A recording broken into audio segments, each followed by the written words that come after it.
Do you own a first generation Cayenne and you're noticing occasionally the coolant sensors going off in the car, indicating low coolant level, but you're not seeing anything on the floor?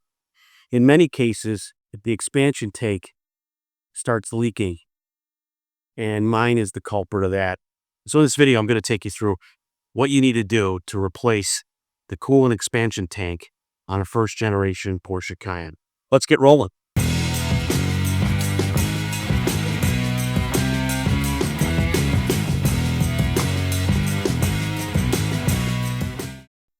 Thank you for tuning into Grind Time, where I do dumb things in my garage so you don't. Before I get into all the steps I did to remove the coolant tank and replace it, you'll note there's some pieces missing. My next video about the Cayenne will be about all of the steps I did to replace the valve cover gasket on the passenger side. And as part of that, removing all the covers, I discovered the coolant tank leak. I'm keeping the video separate, enough said, but you can tune into that one at a later date to find out how to replace the valve cover gasket on that side. If you need to know how to do it on the driver's side, which is a little bit easier, I will put a link in the description below. The first step is removing the electrical connection, which you squeeze together and that pulls apart. Next is I went with the upper hose, which has a spring-style clamp. And these pliers I've had for years made easy work of it. Now, the back one was a little bit more difficult because of the orientation of that spring clip. So I tried using my extended pliers, but I said, okay, I've got to wait until the tank is out to do that. Now I'm using my forcep pliers to close off the bottom hose, which is actually the coolant going into the engine. And that's a Jubilee clip, as some call it. I had to unscrew that. That's what you see me doing here.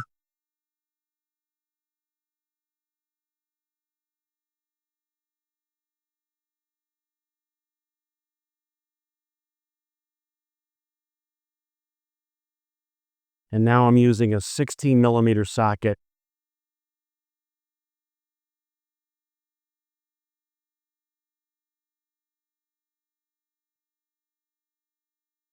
And I found in my instance, these were pretty tight. So here I am pushing it. I was actually using a 3/8 drive wrench at this point and realized I couldn't get enough torque on it. So in the next shot here, I moved up to my 1/2-inch drive with an adapter, and even that was a little bit of work.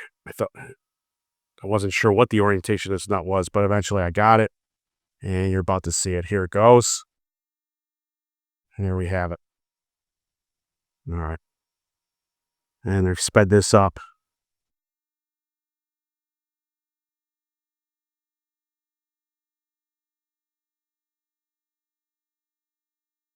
So that's the first bolt that's holding the tank in place.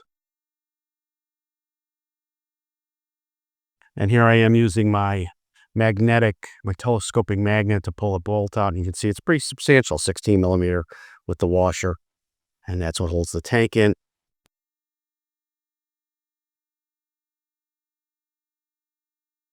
You see it's still there. So this side is I believe a Torx 30. So the second nut is a little bit smaller, but it uses a Torx nut. For whatever reason, they decided to go with two different styles. And I ended up using my Torx driver rather than a ratchet system in it. It was loose enough that I could get it.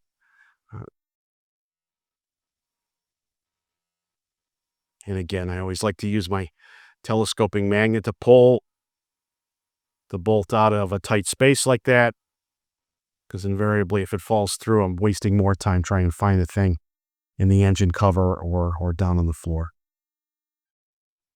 And there I am showing the T30, and that's the second bolt.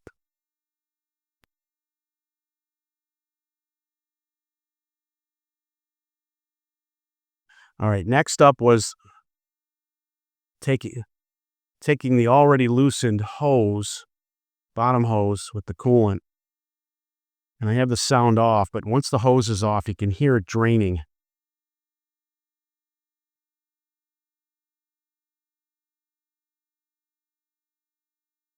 Or gurgling anyway. All right, now that that was out,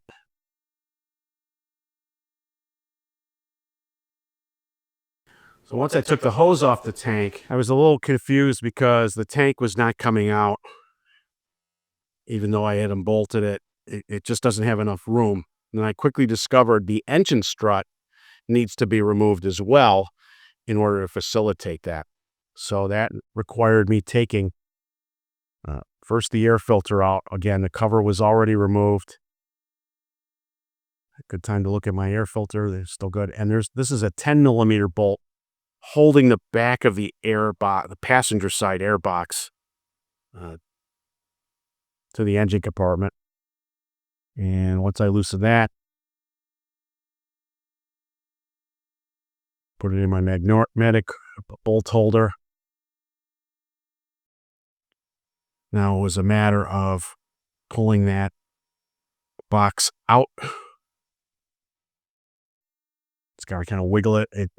At the bottom, it holds into 2 grommets.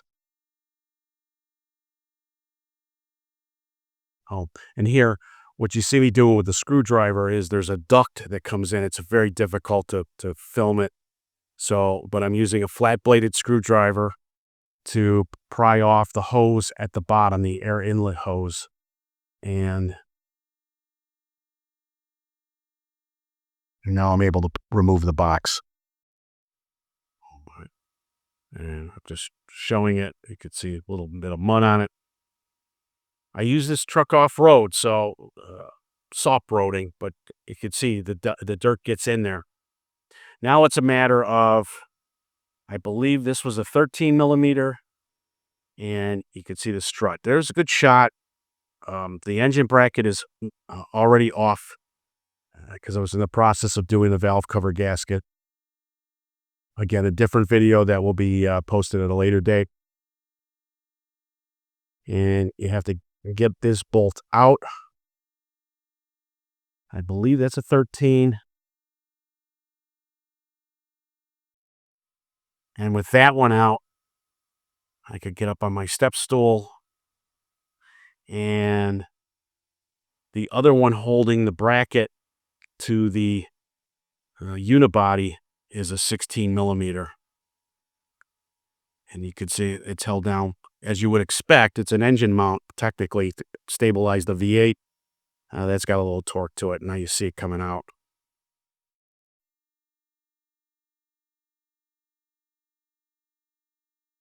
And with that bolt out,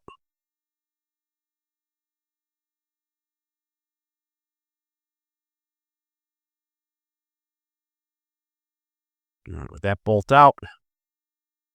the strut mounting bracket, engine strut mounting bracket is out of the car. You can see that was quite very dirty with spilled coolant. So now that sits on a bracket, and once I had the room, it slides out, and then you're able to wiggle it out, lickety-split. So you can see just how bad this tank had become, right at the seam level.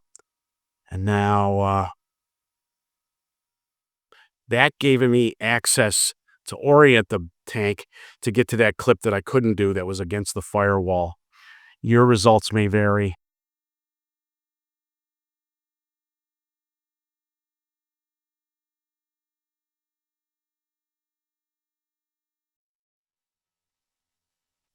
In fact, on the driver's side fender, you can see the valve cover gaskets are awaiting the installment. Anyway, with all that coolant and off-roading and just normal driving, you can see it's pretty filthy in here. Me being a Concours enthusiast, I just couldn't rush it back. I wanted to clean this up. So that required me getting my steam cleaner out, and combination of that, some tub of towels. You see me using some blue towels right now, and I'm slowly getting this is probably a half hour's worth of work. I also later cleaned the inner plastic fender that's on the left of the washer fluid bottle inlet. And I'm actually putting cleaner wax on here.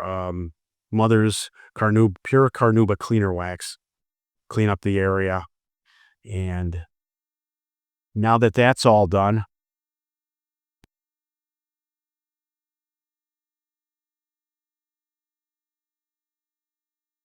and one final shot, just cleaning up. And here I am putting the new $100 tank. Yeah, that's right, $100. I believe the actual Porsche part is 250 some odd dollars. But again, that has a molded bracket, male bracket style that fits into the cassette, mounted on the inner fender wall. And once you have that in, it's just a matter of connecting everything. Now, I'm only going to go as far as I'm going to put the Torx wrench back.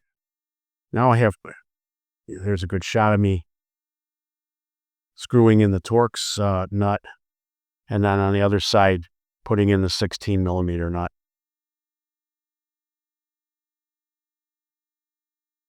Oh, just this.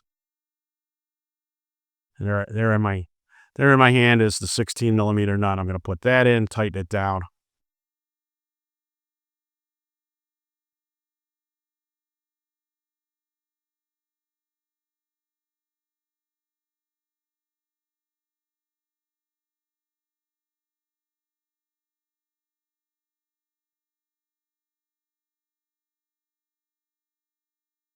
Once I knew everything was tightened down properly, I left that front bolt loose until I got the other one in, make sure I could move it to gain access to the hole. I'm just checking all my fittings, taking off the forceps, final the top coolant line, as well as the electrical plug.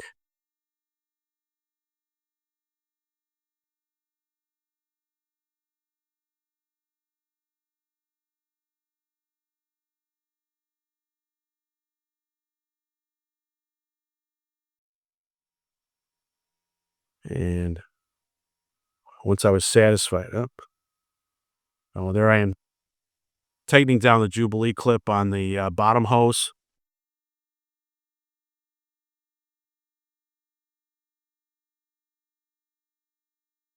And I made sure I reoriented that so that I could get it in there for that hose. So God forbid I have to do this again when the car hits 400,000 miles, or the next mechanic that buys this car eventually. They'll have an easier time and not have to take the whole tank out. Well, it'll be easier to access that before the tank's out. And now it's a question of filling it. I think the Porsche coolant, factory coolant, is the concentrate you buy from the Porsche is about $50 a gallon now. It's concentrate, so you have to mix water. So here, you're about to see me put a 60-40 mix together. So I'm pouring in the water first. That's distilled water I'm using. I put enough in there, what I thought was going to be enough.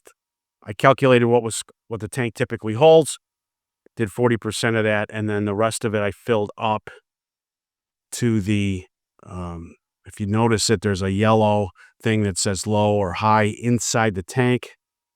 And that's why I'm looking for my flashlight so that I can look in there and see that as my funnel drops down the engine. And now I'm just slowly filling it to the full line.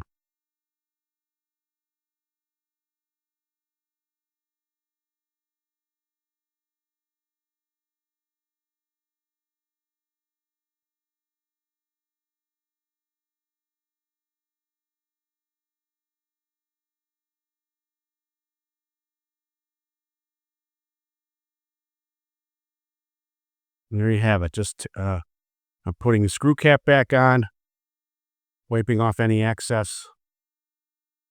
And that's all there is to it, to the coolant tank. Now, of course, I'm not showing all the other stuff. Now that the tank is complete, I was able to move on to the valve cover gasket, which will be my next video on the Cayenne. Keep that in mind. Thanks for watching this video. Please press the like and subscribe button, comment below, and be sure to check out our other videos on this subject, as well as all the great content on our YouTube channel. If you have any questions, you can call me at the number listed below, or be sure to check out our main website, guyswithrides.com.